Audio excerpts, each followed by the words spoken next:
ನಮಸ್ಕಾರ ಸ್ನೇಹಿತರೆ. ದಂಪತಿಗಳು ತಿಂಗಳಿಗೆ ಎಷ್ಟು ಬಾರಿ ಸಂಭೋಗ ಮಾಡಿದರೆ ಒಳ್ಳೆಯದು? ದಂಪತಿಗಳ ಜೀವನದಲ್ಲಿ ದೈಹಿಕ ಮತ್ತು ಭಾವನಾತ್ಮಕ ಸಂಬಂಧ ಎರಡು ಬಹಳ ಮುಖ್ಯ. ಸಂಭೋಗವು ಕೇವಲ ದೈಹಿಕ ಕ್ರಿಯೆಯಲ್ಲ, ಅದು ಇಬ್ಬರ ನಡುವಿನ ಆತ್ಮೀಯತೆ, ಪ್ರೀತಿ ಮತ್ತು ನಂಬಿಕೆಯನ್ನು ಹೆಚ್ಚಿಸುವ ಒಂದು ಮಾರ್ಗವಾಗಿದೆ. ಆದರೆ ತಿಂಗಳಿಗೆ ಎಷ್ಟು ಬಾರಿ ಸಂಭೋಗ ಮಾಡಿದರೆ ಒಳ್ಳೆಯದು ಎಂಬ ಪ್ರಶ್ನೆಗೆ ಸರಿಯಾದ ಉತ್ತರ ಇಲ್ಲಿ ನಾವು ಡೀಟೇಲ್ ಆಗಿ ತಿಳಿದುಕೊಳ್ಳೋಣ. ಸ್ನೇಹಿತರೆ, ವಿಡಿಯೋ ತುಂಬಾ ಇಂಟ್ರೆಸ್ಟಿಂಗ್ ಹಾಗೂ ಉಪಯುಕ್ತಕರವಾಗಿದೆ. ಆದ್ದರಿಂದ ದಂಪತಿಗಳೇ, ವಿಡಿಯೋ ಸ್ಕಿಪ್ ಮಾಡದೆ ಪೂರ್ತಿಯಾಗಿ ನೋಡಿ ತಪ್ಪದೆ ತಿಳಿದುಕೊಳ್ಳಿ, ನಿಮ್ಮ ಒಳ್ಳೆಯದಕ್ಕಾಗಿಯೇ.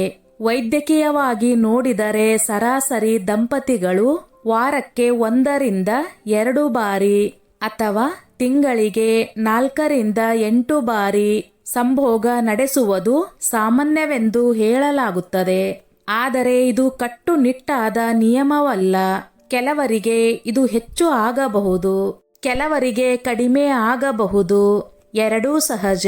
ಸಂಭೋಗದ ಪ್ರಮಾಣಕ್ಕಿಂತ ಅದರ ಗುಣಮಟ್ಟ ಮುಖ್ಯ. ಇಬ್ಬರು ಮನಸ್ಸಿನಿಂದ ಒಪ್ಪಿಕೊಂಡು ಒಬ್ಬರನ್ನೊಬ್ಬರು ಅರ್ಥ ಮಾಡಿಕೊಂಡು ಆರಾಮವಾಗಿ ಇರುವಾಗ ಸಂಭೋಗ ನಡೆದರೆ ಅದು ಸಂಬಂಧವನ್ನು ಇನ್ನಷ್ಟು ಗಟ್ಟಿಗೊಳಿಸುತ್ತದೆ. ಒತ್ತಾಯ, ಒತ್ತಡ ಅಥವಾ ಅಸಮಾಧಾನದಿಂದ ನಡೆದ ಸಂಭೋಗ ಆರೋಗ್ಯಕರವಲ್ಲ. ಹಾಗೆಯೇ ದಂಪತಿಗಳು ತಮ್ಮ ದೈನಂದಿನ ಜೀವನದ ಒತ್ತಡ, ಕೆಲಸದ ವೇಳಾಪಟ್ಟಿ ಮತ್ತು ಆರೋಗ್ಯವನ್ನು ಗಮನದಲ್ಲಿ ಇಟ್ಟುಕೊಳ್ಳಬೇಕು. ಕೆಲವು ಸಮಯದಲ್ಲಿ ಕೆಲಸದ ಒತ್ತಡ ಅಥವಾ ಆರೋಗ್ಯ ಸಮಸ್ಯೆಗಳ ಕಾರಣದಿಂದ ಸಂಭೋಗದ ಪ್ರಮಾಣ ಕಡಿಮೆ ಆಗಬಹುದು. ಇದು ಸಹಜ. ಅದಕ್ಕಾಗಿ ಆತಂಕ ಪಡಬೇಕಾಗಿಲ್ಲ. ಇದಲ್ಲದೆ ಸಂಭಾಷಣೆ ಬಹಳ ಮುಖ್ಯ. ಇಬ್ಬರು ತಮ್ಮ ಭಾವನೆಗಳು, ಇಚ್ಛೆಗಳು ಮತ್ತು ನಿರೀಕ್ಷೆಗಳ ಬಗ್ಗೆ ತೆರೆದ ಮನಸ್ಸಿನಿಂದ ಮಾತನಾಡಿದರೆ ಸಂಬಂಧದಲ್ಲಿ ಸಮತೋಲನ ಇರುತ್ತದೆ. ಪ್ರೀತಿ, ಕಾಳಜಿ ಮತ್ತು ಗೌರವ ಇದ್ದರೆ ಸಂಭೋಗದ ಸಂಖ್ಯೆಗಿಂತ ಸಂಬಂಧದ ಗುಣಮಟ್ಟವೇ ಮುಖ್ಯವಾಗುತ್ತದೆ.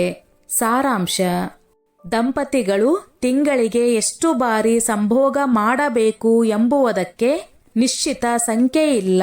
ಸಾಮಾನ್ಯವಾಗಿ ತಿಂಗಳಿಗೆ 4 ರಿಂದ 5 ಬಾರಿ ಸಹಜವಾಗಿದ್ದರೂ ಅದು ದಂಪತಿಯ ಅನುಕೂಲತೆ ಮತ್ತು ಒಪ್ಪಿಗೆಯ ಮೇಲೆ ನಿರ್ಧಾರವಾಗಬೇಕು.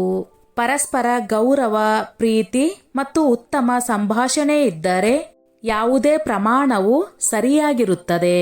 ಆರೋಗ್ಯಕರ ಮತ್ತು ಸಂತೋಷಕರ ಸಂಬಂಧಕ್ಕಾಗಿ ಗುಣಮಟ್ಟ ಮತ್ತು ಮನಸ್ಸಿನ ಒಪ್ಪಿಗೆ ಅತ್ಯಂತ ಮುಖ್ಯ.